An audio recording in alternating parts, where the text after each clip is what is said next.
My name's Lauren and I'm an ESOL teacher. I've been teaching ESOL for about 14 years. To me, the most important thing is to know your learners. You've got to know what they need and what's going to really engage them in the lesson.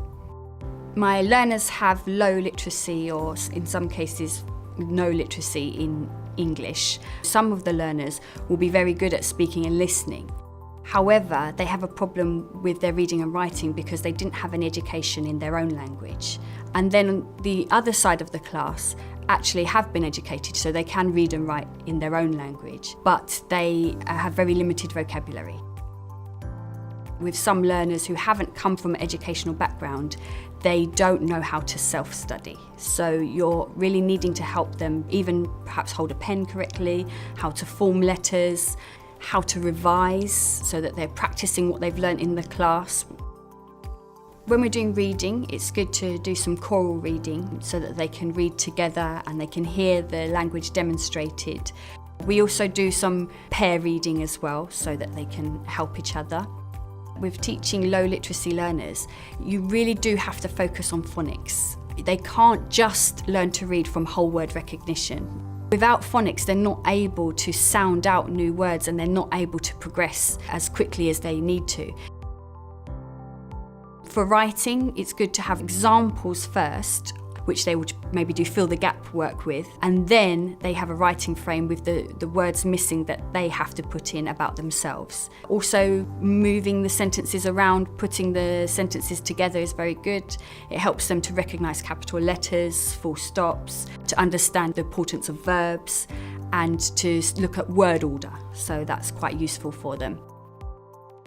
Over the years, I've used a lot of different strategies and methods for teaching.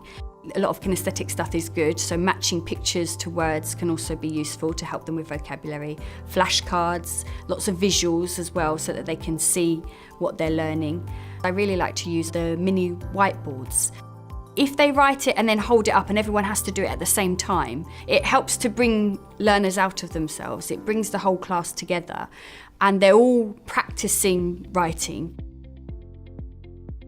Eventually you'll build up a stockpile of materials that are useful that you can use with your learners. Keep those materials, laminate them. I always found it useful to store these away and so that I can keep using them again with other classes.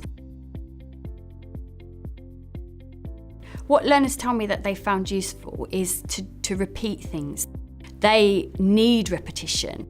Some of them are not able to do self-study very well, so they're not revising what they've learnt in the class themselves.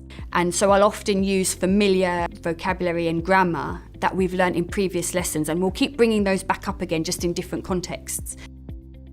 It helps them to be more confident and understand the lesson more. They feel more involved, they feel more engaged, and they're not sitting there trying to work out every word from this text. They're actually recognising, oh, I know that word, and that helps to build confidence.